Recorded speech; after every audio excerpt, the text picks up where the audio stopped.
The father of a teenager killed in a road rage shooting after an Astros game more than a week ago is calling for kindness in honor of his son. Paul Castro joins me live now. Sir, thank you so much for being here. We certainly cannot imagine what you and your family have been going through these last 10 days, and we're so sorry for your loss.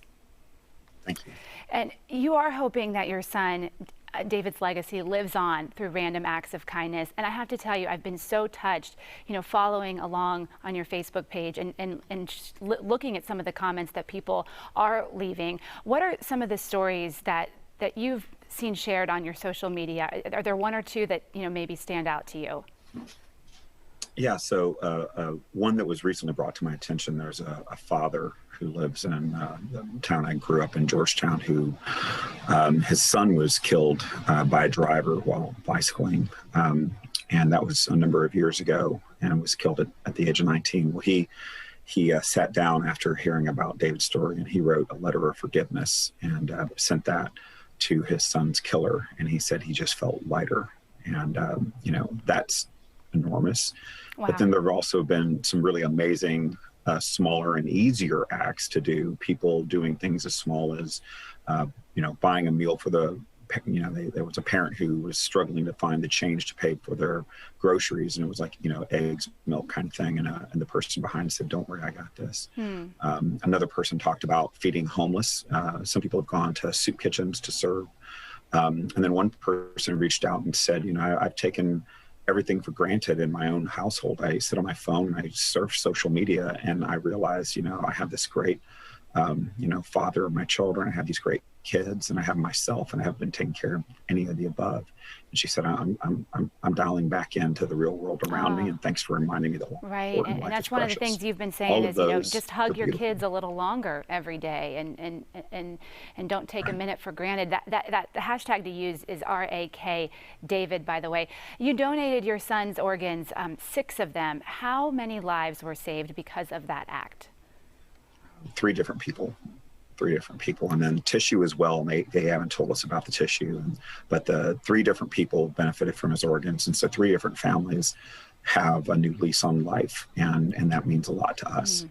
No suspect has been identified yet in your son's murder. You did help a sketch artist draw up the image, though. Police have said that they're getting a lot of tips. Have you gotten any sort of update you're able to share with us? Chief Finney has been communicative, and we're thankful for him and the force. He has essentially said, "You go be dad and let us be police officers. We're working our tips." And he has made a promise that justice will be brought for my son. I can't emphasize this enough. Anybody out there who has information about this killer needs to understand that person killed once, probably has killed before, and will kill again if not taken off the streets. Person is dangerous, needs to come out of our community.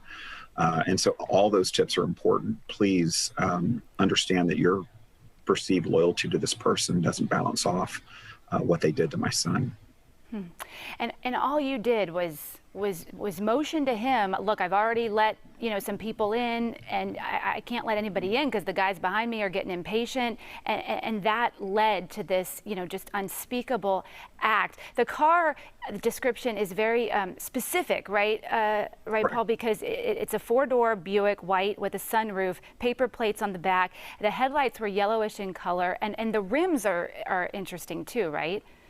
Yeah, there were, instead of, I think the normal for that vehicle is 9, this is 7. It's a very specific vehicle.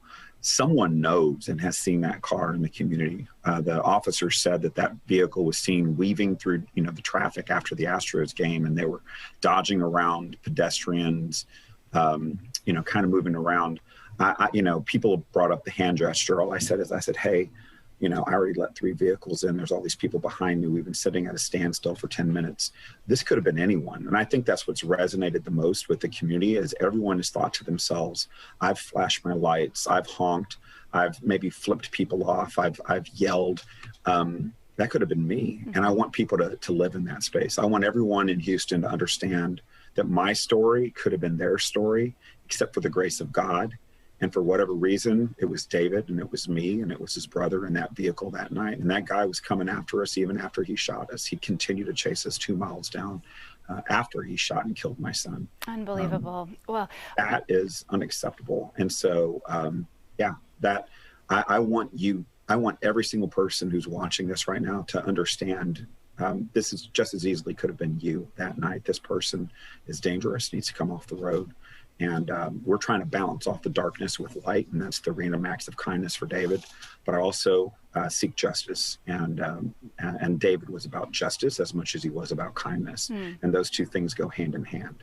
Well, there is a so thank you for the opportunity to share a story. Absolutely. A $10,000 reward for any information that leads to the identification and arrest of that person. Please come back and update us anytime on this case. And again, our deepest condolences to you and your family.